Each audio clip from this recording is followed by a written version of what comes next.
for today's video, ituturo ko kung paano ba gamitin ang apps na Chanti.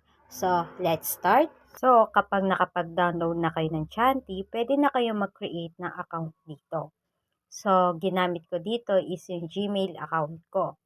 So, itatype ko lang dito yung Gmail account ko. And pagkatapos ko itype, ilalagay ko sa ibaba yung gusto kong pangalan. So, ang ilalagay kong pangalan dito is Geraldine. So, pagkatapos, i-continue ko lang siya and makikita dito yung tell us more about yourself. So, pinindot ko dito yung marketing and yung sa susunod is up to 1 to 10 kung ilang gusto mo ang member mo. So, pinindot ko dito yung business owner. So, continue lang din. And ilalagay mo dito yung mga gusto mong team name nyo. So, nilagay ko sa akin is Geraldine as 1.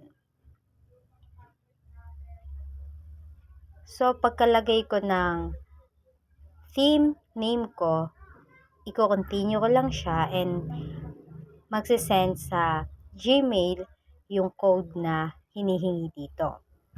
And pagkatapos mo makuha yung code sa Gmail mo, pipindutin mo lang yung nasa baba at lalagyan to ng check. So, pipindutin mo yung finish. Pagkapindot nun, ready na yung Chanti apps mo. So, madami ka ditong pwedeng gawin.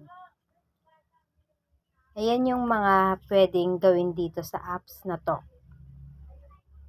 So, pwede ka din dito mag-invite ng friends or teammate mo. Depende sa'yo kung gaano kadami. So, next one is yung pinaka-account settings. So, pumunta ako dito sa pinaka-profile account. So, gusto kong palitan ng profile picture yung account ko dito. So, pinalitan ko siya. So, napalitan ko na siya. Pwede ko na tong i-check and i-back sa dati. So, yun lang. Ganun lang kadali yung paggamit ng Chanti apps. I hope you enjoy. Yun lang. Thank you!